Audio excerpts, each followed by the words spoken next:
Hello बच्चों, नमस्कार। कैसे हैं आप सब लोग? बच्चों सॉरी इसके लिए कि मैं आज समय से नहीं उपस्थित हो पाया क्लास में। 9 बजे का टाइमिंग रहता है हमारा हर संडे इस एनालिसिस का, लेकिन आज 10:30 बजे से मैं एनालिसिस करा रहा हूं, रात के 10:30 बजे। उसका कारण है कि मैं आज किसी फंक्शन में मुझे जाना पड़ गया, वरना मैं इग्नोर करता हूं वैसे। तो आप बच्चे कहाँ कहाँ से हैं, कैसे कैसे हैं, बताना मेरे को ज़रूर इस वीडियो के बाद में कमेंट करके, जब वीडियो ख़त्म हो जाए, कि आप कहाँ कहाँ से इस वीडियो से जुड़े हुए हैं और आपके क्या स्कोर आज के टेस्ट में चल रहा है।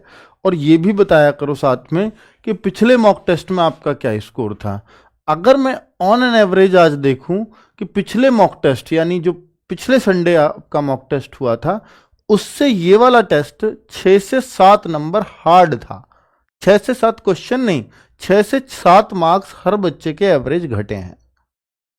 क्या 7 मार्क्स हर बच्चे के एवरेज घटे? हाँ। अगर आपके पहले से 5 कम हुए हैं, 6 कम हुए हैं, तो आप घबराना मत, आपके इसका मतलब 1-2 नंबर बढ़ गए हैं पिछले से। अगर आपके 2 कम हुए हैं, 3 कम हुए हैं, तो आपके 5 नंबर बढ़ गए हैं पिछले से। तो भाई मतलब आपकी तैयारी 5 नंबर बढ़ गई है अगर आपके 2-3 ही कम हुए हैं। और अगर आपके बहुत ज्यादा कम हो गए हैं, मान लीजिए मैंने टेस्ट थोड़ा सा हार्ड किया और आपके मार्क्स एकदम से 20 कम हो गए, 25 कम हो गए, तो ये चिंता का विषय है। देखिए, टेस्ट हम लोग खुद ये जान करके करते हैं कि किसी बार थोड़ा टफ बनाएंगे, किसी बार थोड़ा इजी बनाएंगे, किसी बार थोड़ा मॉडरेट रखेंगे। तो इस बार थोड़ा सा हमने मॉडरेट किया कि एसएससी ने अगर थोड़ा सा लेवल बढ़ाया, मैंने पिछली बार भी बोला था कि ये चांस हो सकते हैं क्योंकि कट ऑफ बहुत हाई हाई जा रही हैं, तो ये निश्चित तौर पर ये चांस बन सकता है कि भाई अब पेपर देखने को टफ मिले आपको। तो इसमें कोई आपको मतलब उस टाइम पे भी सिर्फ यही सोचना होता है कि यार अगर टफ है ना, वो सबके लिए है, तो कट ऑफ डाउन करने के लिए किया गया होगा। तो मुझे जो आता है मैं उसमें बेस्ट करके जाऊंगा, अर्थात मैं अपने आते हुए प्रश्नों को गलत नहीं करूंगा ये बोझ लेकर के कि पेपर टफ आया है। इस चीज का बोझ कभी मत लेना एग्जाम में। आपको शुरुआती क्वेश्चन चाहे जैसे भी मिले, बहुत आसान मिले तो बहुत एक्साइटमेंट में आके कि पेपर आज तो मैंने उधेड़ दिया, तो ऐसे भी बहुत खुश नहीं होना है। बहुत संयम के साथ, पेशेंस के साथ एक जैसा मूड रखना पूरे 1 घंटे, कि चाहे क्वेश्चन हो या ना हो। नहीं होंगे तो किसी से भी नहीं होंगे, और हो रहे होंगे तो बहुत खुश नहीं होना है क्योंकि वो फिर सबके लिए आसान है। ठीक है, तो पेपर में अपने आप को उदासीन जितना रखेंगे वो आपके लिए उतना ही बेहतर रहेगा। ठीक है, आज पेपर थोड़ा टफ बनाया, मैंने बोला अगर 7 नंबर भी कम हुए हैं तो इसका मतलब आप ये मानना कि पहले जैसा ही आपने स्कोर किया है, पिछले पेपर जैसा ही। 5 नंबर कम हुए, समझ लेना 2 नंबर ज्यादा बढ़े हैं पिछले के मुकाबले, आपकी मेहनत बढ़ी है। तो अब मेरे को यह भी बताना कि पिछले से आपका क्या स्कोर बढ़ा है, घटा है। ठीक है, 1,24,000 बच्चों ने टेस्ट दिया और जो पिछला वाला था वो 1,16,000 बच्चे ने टेस्ट दिया था इस समय तक। अब मैं अगर आपको बताऊं कि भाई आज के जो टॉप 100 बच्चे हैं वो 150 प्लस हैं, तो पिछली बार ये 152-53 पार कर रहा था। आज के 500 बच्चे 145 प्लस के स्कोर पे हैं। आप आज के 1000 बच्चे 142 प्लस स्कोर कर रहे हैं। 2000 बच्चे 138.25 से ज्यादा स्कोर कर रहे हैं। 5000 बच्चे 133 से ज्यादा स्कोर कर रहे हैं, और 30,000 तक बच्चे 111.75 से ज्यादा स्कोर कर रहे हैं। और मैं इन तक इसलिए लेता हूं, मैं ये आंकड़े में 40,000 50,000 के क्यों नहीं लेता, क्योंकि मैं ये मानता हूं ये असली फाइटर है। हालांकि इससे कम पे भी नंबर आएगा, पर वो इलाके दूसरे होंगे, वो स्टेट्स दूसरे होंगे। पर मैं यहां तक ये भी मानता हूं कि भाई आप अपने आप को डिमोटिवेट ना समझें। अगर आप यूपी, राजस्थान, मध्य प्रदेश और हरियाणा इन स्टेट से भी है ना जिनकी हाई कट ऑफ जाती है, तो आप अपने आप को ये मत मानना कि मैं तो बाहर हो गया, क्योंकि मैं आज कट ऑफ हो सकता है 120 बताऊं, 25 बताऊं, 28 बताऊं, पर अगर ये भी आ रहे हो तो आप फाइटर हो, आप अभी भी बहुत कुछ कर सकते हो। बस ये बात है कि आपका उस समय दिमाग कैसा काम कर रहा है, क्योंकि आपको चीजें तो आती हैं अगर आप इतना भी स्कोर ला रहे हो। ठीक है, पर इससे कम पे भी होगा, बहुत सारे स्टेट्स में होगा जिसके आज 100 भी आ रहे हैं, जिसके आज 90 भी आ रहे हैं, वो भी सेलेक्ट होगा। जिसके आज 80 भी आए हैं इस मॉक टेस्ट में, वो भी सेलेक्ट होगा कहीं ना कहीं। ठीक है, क्योंकि स्टेट वाइज कट ऑफ जाती है। ठीक है, तो ये ही मत मान लेना कि भैया जो ऊपर के आ रहे हैं इनमें जो आएगा वही सेलेक्ट होगा, स्टेट वाइज सेलेक्ट होते हैं यहां पर। और बस एक ही बात करना कि अपने आते हुए प्रश्नों को जो बच्चा कम गलत करेगा, गलत तो तुम तब भी करोगे, आते हुए प्रश्नों को जो गलत ही नहीं करेगा वो तो पक्का सेलेक्ट होगा। और जो बहुत कम गलती छोड़ेगा आते हुए प्रश्नों में, तो वो भी सेलेक्ट होगा। मतलब आते हुए प्रश्न आप कभी भी देख लो, आप देखना, खुद का एनालिसिस हर बार किया करो इस बात का। जैसे अब एनालिसिस खुल जाएगा, सॉल्यूशन खुल जाएंगे, तो अब देखना कि यार मैं तो इसको सही मान रहा था, ये मेरा गलत कैसे हो गया? अगर गलत हुआ तो फिर क्यों हुआ? ये तो नहीं होना चाहिए था, इसका तो मैं आंख मीच के सही कर देता हूं। तो ऐसे प्रश्नों को पहचानना और फिर ये सोचना कि मैंने ये, मेरे दिमाग में क्या चल रहा था उस टाइम, क्योंकि आज की बात आज याद रहेगी, कल नहीं रहेगी। जब आपके दिमाग में, आप जब उस प्रश्न को देख रहे होगे और उसका सही सॉल्यूशन चेक कर रहे होगे, तो आपके दिमाग में आएगा मैं ये गलती कर रहा था, मैं ये इसको ऐसे सोच गया, यही गलती होती है। ठीक है, उसी को सुधारना है आपको। चलो, तो मैं 5000 स्टूडेंट्स तक ये मानता हूं कि देखो आपको प्रयास ये करना है कि मैं टॉप के 5000 10,000 स्टूडेंट्स में रहूं।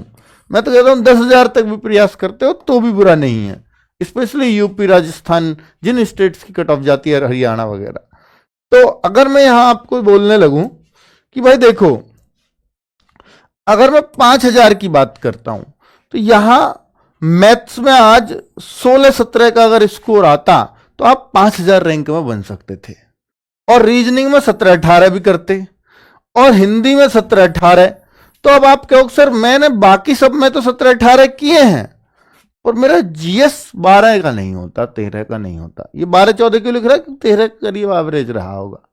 तो अब ये 12-13 एवरेज है, और कुछ बच्चे कह रहे हैं मेरे तो 8 सही होते हैं, मेरे तो 9 सही होते हैं।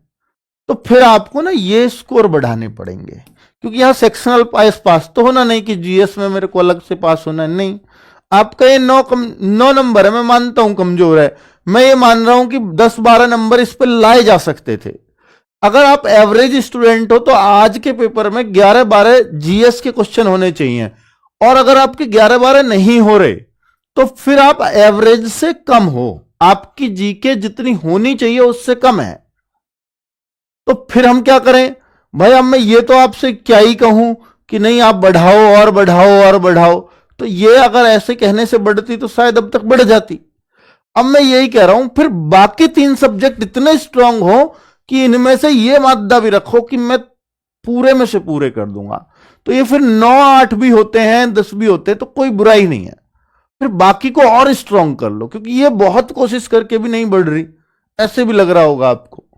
ठीक है, तो फिर यही एक तरीका है। चलो, तो अगर मैं देखूं बच्चों कि आज के टॉपर्स बच्चे कि आज रघुवीर कुमार ने 158 अंक पाए हैं, प्रवीण कुमार ने 157.75 अंक पाए हैं, और आप देखो क्या क्या स्कोरर्स हैं ये सब लोग।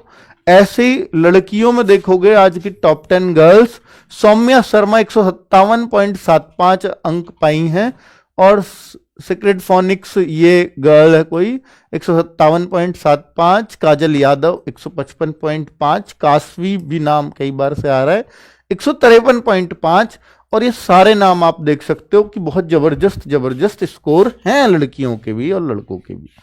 अब आप कट ऑफ के बारे में पूछते हो कि सर ये कट ऑफ कितना जाएगा, वो कितना जाएगा। देखो बच्चों, मैं भी कोई परम ज्ञानी तो हूं नहीं, मैं भी एक अंदाजा ही लेता हूं कि आज का जैसा पेपर था उसमें अगर आप, मैं कहूं कि यूपी, राजस्थान और हरियाणा मेन स्टेट्स को वो मानता हूं कि जो सबसे टफेस्ट कट ऑफ जाती है, जिसमें गलती की कोई गुंजाइश नहीं है, ये 3 स्टेट्स की सबसे हायर कट ऑफ होती है।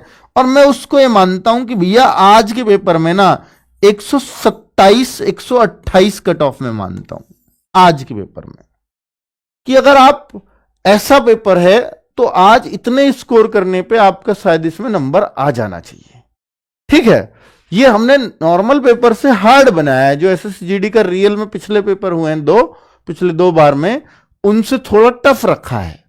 तो अगर ऐसा पेपर आया तो इतने पे भी हो जाएगा। वो बात अलग है कि आपको नॉर्मलाइजेशन में फायदा मिले ना मिले, वो अलग बात है, ठीक है। पर अगर आप मान लीजिए बिहार स्टेट से हैं तो फिर थोड़ा सा और हल्का कर देते हैं। यूके से हैं, यूके से, और आप हिमाचल प्रदेश से हैं, हिमाचल प्रदेश, तो इनकी थोड़ी सी कम जाती है। और एमपी भी मैं इसी में ले लूंगा, एमपी इनकी थोड़ी सी कम जाती है ऊपर वाले स्टेट से। तो हम इनको ले सकते हैं कि भाई आज के पेपर में ये लोग 120 के आसपास होना चाहिए, 120 इन लोगों का स्कोर चलना चाहिए जनरल एरिया में, ठीक है।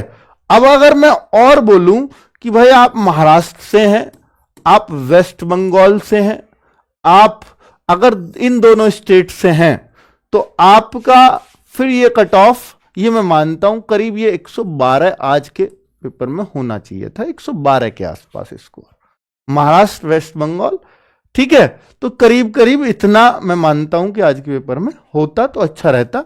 बाकी अगर हम गुजरात देखें, हाँ मैं झारखंड को भी इसी में मानता हूं, झारखंड को भी, ठीक है। जेएच लिखते हैं या जो भी है, जेके तो क्यों लिखेंगे, झारखंड का देख लें, जे आर है या जेएच है, थोड़ा मैं कंफ्यूज नहीं होता। तो गुजरात, और अगर मैं देखूं पंजाब, तो भाई पंजाब का और गुजरात का ये ऑलमोस्ट एक सा कट ऑफ मैं मानूंगा, और ओडिशा का, इनका अगर मैं कट ऑफ देखूं तो ये और भी थोड़ा सा कम मान के चल सकता हूं, ये 100 प्लस स्कोर आज के टेस्ट में इनका हो, 100 के आसपास, ठीक है। हाँ, अब जैसे असम और north east, Assam and north east state, मैं सबको एक साथ ही रखूंगा।